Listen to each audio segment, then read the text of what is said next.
today's session, we are going to discuss mucosal drug delivery system. So let us move towards the mucosal drug delivery system. This is a disclaimer for all of you. So in this session, we are going to discuss factors affecting to mucoadhesion. So let us see the factors affecting to mucoadhesion. There are several factors are there which are going to affect the process of mucoadhesion. The mechanism by which the mucoadhesive bond is formed will depend on the nature of mucous membrane and mucoadhesive material, then the type of formulation, then the attachment processes, and the subsequent environment of the bond. So there are so many factors are there which are going to affect the mucoadhesion, that is the polymer hydrophilicity, then polymer molecular weight, then the polymer cross-linking and swelling, then spatile conformation, then the pH, then the concentration of active polymer, and certain miscellaneous factors. So let us see one by one all these factors so as to it is possible to get the idea about the mucoadhesion, how these parameters are going to affect the mucoadhesion. So very first one, that is the hydrophilicity. Hydrophilicity of the polymer, it is the one of the important factor, whether the polymer it is hydrophilic in nature or hydrophobic in nature, isn't it? If the polymer it is hydrophilic in nature, it consists of the numerous hydrophilic functional groups like the hydroxyl and the carboxyl groups, which are responsible for formation of the hydrogen bonding with the substrate, swelling in the aqueous media, and thereby allowing maximal exposure of potential anchor sites. In addition, Solon polymer have the maximal distance between their chains, leading to increased chain flexibility. As the polymer it is hydrophilic in nature, it is going to swell. After swelling, whatever chains are there, the distance is going to increase, and that increases the chain flexibility and efficient penetration of the substrate. So polymer it should generally it should be hydrophilic in nature, and it consists of the biodiesel polymer possesses numerous hydrophilic functional groups such as a hydroxyl or carboxyl group.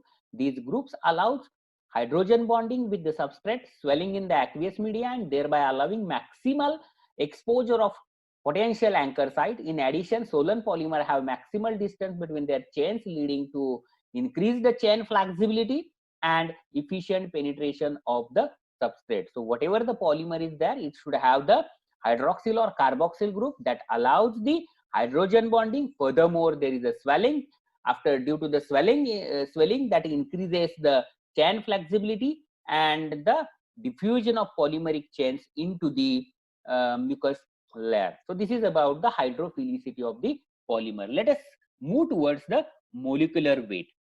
The interpretation of polymer molecules is favored by the low molecular weight polymer, whereas the entanglements are favored at a high molecular weight polymer. The optimum molecular weight for maximum mucoadhesion depends on the type of polymer. Generally, the optimal molecular weight polymer we have to supposed to select, and that will be dependent on the type and nature of the polymer. The biodesive force increasing with the molecular weight of polymer up to 1 lakh, and beyond this level there is no further gain in the bioadhesion. So molecular weight it is going to affect the bioadhesion or the mucoadhesion. At a low molecular weight, the interpenetration it is going to be favored. At a high molecular weight, entanglements are going to be favored, right? The optimum molecular weight for the maximal mucoadhesion depends on the type and nature of the polymer. The biodesive force increasing with the molecular weight of polymer up to 1 lakh, Beyond this level, there is no further gain in the mycoadhesion or the bioadhesion. So this is about the molecular weight of polymer. Let us move towards the next factor, that is the cross-linking and swelling of the polymer. Cross-linking density, it is inversely proportional to the degree of swelling. If we are increasing the cross-linking of the polymer, automatically the degree of swelling, it is going to be decreased. So the lower the cross-linking density, higher the flexibility. If the cross-linking density is very less, then we are getting the chains becomes free, they becomes linear, and we are getting the higher flexibility. The hydration rate is very high. Then there is a large surface area to the polymer, and we are getting the better mycoadhesion. Okay, if the chains are very linear in nature and they are going to absorb the high moisture, and finally we are getting the high degree of swelling. Furthermore, we are getting the sleepy mucilage, leads to easy removal from the substrate or the mucus layer. The mycoadhesion of cross-linked polymers can be enhanced by inclusion of the in the formulation of adhesion promoters such as free polymeric chains or polymers grafted onto the perform network. So here the cross-linking and the swelling of the polymer, it is going to affect the mycoadhesion. If the cross-linking density, it is going to be increased, the swelling, it is going to be decreased. If cross-linking density, it is going to be decreased, the swelling, it is going to be increased. If polymer is having a low cross-linking density, such polymer, it is highly flexible, hydration rate is very high, we are getting the large surface area to the polymer, and finally we are getting the better mycoadhesion. If the polymer is non-cross-linked, it is going to absorb the high moisture, high degree of swelling, results in a sleepy mucilage, leads to easy removal from the substrate, right? The mycoadhesion of cross-linked polymers can be enhanced by inclusion of formulation of adhesion promoters such as a free polymer chains and polymers grafted onto the preformed network. So this is about the cross-linking and swelling of the polymer. Let us move towards the spatial conformation of the polymer. Besides the molecular weight and chain length, the spatial conformation of a polymer is also important. Despite of high molecular weight of the dextran, they have adhesive strength similar to that of the polyethylene glycol, which is having a low molecular weight, right? So dextran, it is having a high molecular weight. So irrespective of its molecular weight, it shows good mycoadhesion, which is comparable with the low molecular weight polyethylene glycol. It is due to the helical conformation of dextran may shield many adhesive active groups, primarily responsible for adhesion, unlike PEG polymers which have the linear conformation, right? So this is about the spatial conformation of the polymer. Let us move towards the next factors, that is pH at mycoadhesive to substrate interface. Yes, the pH of the substrate interface, it is a important thing because that will decide the ionization of the polymer, that will decide the mycoadhesion of the polymer to the substrate. So adhesion of the bioadhesive possessing ionizable groups, it is affected by the pH at the interface. There are so many polymers are there. They are either anionic in nature or the cationic in nature, means they are ionic in nature, and their ionization, it is depend on the pH at the substrate interface. Many bioadhesives are the polyanions possessing carboxylic acid functionalities, right? And its ionization, it is going to be decided by the pH at the interface, right? If the local pH, it is above pK of the polymer, it will be largely ionized according to pH partition hypothesis. If the pH is below pK of the polymer, it will be largely unionized. Take an example of a CMC which is having a pK 4. If the pH at the interface which is above 4, then the polymer it is going to be ionized. If pH it is below 4, the polymer almost it is present in the unionized form. The protonated carboxyl groups rather than the ionized carboxyl groups react with the mucin molecule, presumably by simultaneous formation of a numerous hydrogen bonds, and thereby which increases the mycoadhesion. A protonated CMC which shows the good bioadhesion or mycoadhesion than the ionized form of the CMC, right? As thereby there is a formation of the hydrogen bonds which is responsible for the mycoadhesion, isn't it? So the pH at mycoadhesive to substrate interface, that is adhesion of bioadhesive possessing ionizable groups, it is affected by the pH at interface, maybe the mucus layer. Many bioadhesives are the polyanions, like the possessing carboxylic acid functionalities. If local pH is above pK of the polymer, it will be largely ionized. If the pH is below pK of the polymer, it will be largely unionized. Take an example of CMC which is having a pK 4. The protonated carboxylic groups rather than the ionized carboxyl group reacts with a mucin molecule, presumably by simultaneous formation of a numerous hydrogen bonds, and which are responsible for the mycoadhesion, right? As you know that the mucus which contains the sialic acid, which is having a negative charge, again the CMC it is having a negative charge, still the carboxymethyl cellulose shows the good mycoadhesion. The reason behind is that the formation of the hydrogen bond, because there should be the repulsion between the if both mucin as well as the polymer it is having the same charge, there may be the repulsion, isn't it, according to theory? But here we are getting the good mycoadhesion. It is due to the formation of a hydrogen bonds between the polymer and the mucus layer.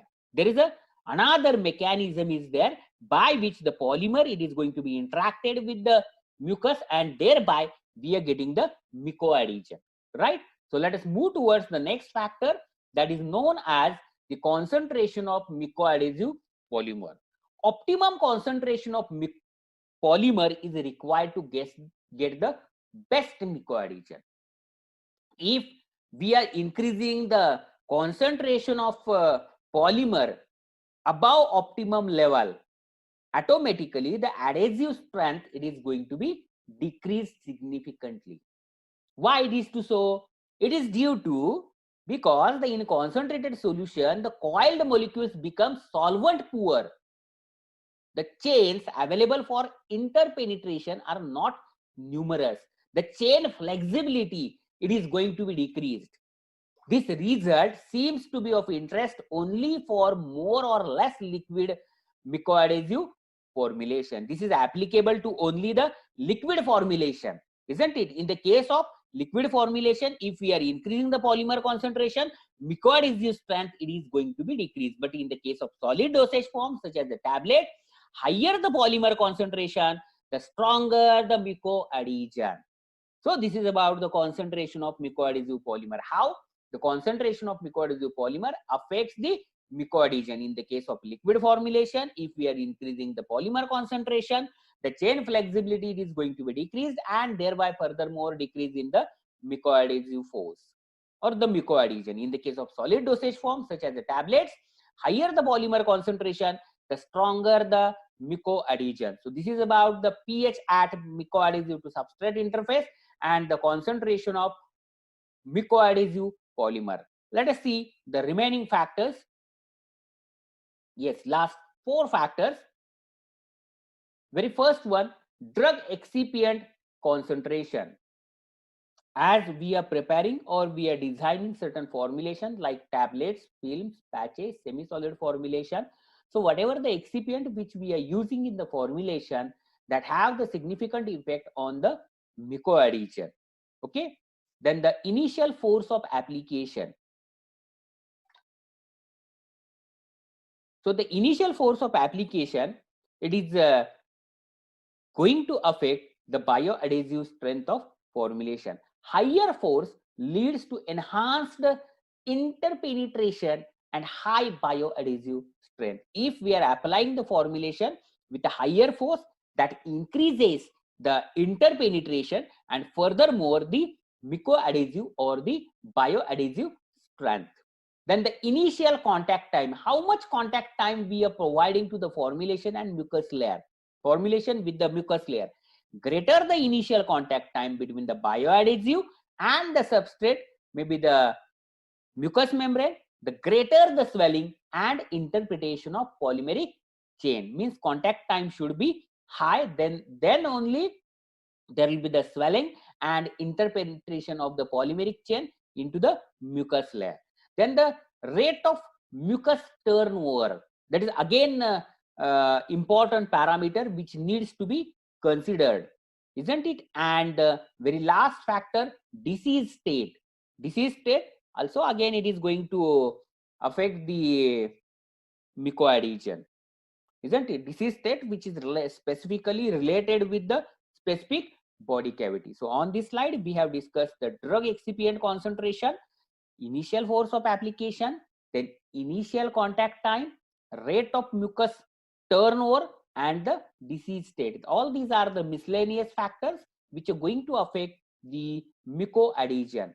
Now just we will take the quick recap of the all these factors, how it is going to affect the mucoadhesion, that is the effect of polymer properties on the mucoadhesion. In short, very first one, functional group. If the polymer contains COOH, OH, NH2, SO2H, these groups favors the mucoadhesion. In such cases, we are getting the good mucoadhesion. Molecular weight. More is the molecular weight, more is the bioadhesion or the mucoadhesion. Flexibility. Higher flexibility of the polymer, more is the diffusion, and hence we are getting the more mucoadhesion or the good mucoadhesion. Then the chain length. Decrease in the chain length improves the interpenetration, that is which increases the interpenetration of the polymeric chain. If the chain length, that is the if we are decreasing the polymeric chain length, the interpenetration it is going to be increased and thereby the mucoadhesion it is going to be increased. Then the degree of hydration. Excessive hydration leads to decreased mucoadhesion. The polymer becomes a slippery, isn't it? Then degree of cross-linking. Increased cross-linking, decreased mucoadhesion. If we are increasing the cross-linking, the mucoadhesion it is going to be decreased. Then the polymer concentration. In the case of semi-solid, the mucoadhesion is going to be decreased. In the case of solid dosage form, mucoadhesion is going to be increased. The charge. Non-ionic polymer shows very less mucoadhesion, while cationic shows the more mucoadhesion than the anionic one. Cationic like a chitosan. Anionic, for example, CMC. So this is about the effect of polymer properties on the mucoadhesion. So we have discussed the functional groups, molecular weight, flexibility, chain length, degree of hydration, degree of cross-linking, polymer concentration and charge. So herewith we have finished the factors affecting to mucoadhesion.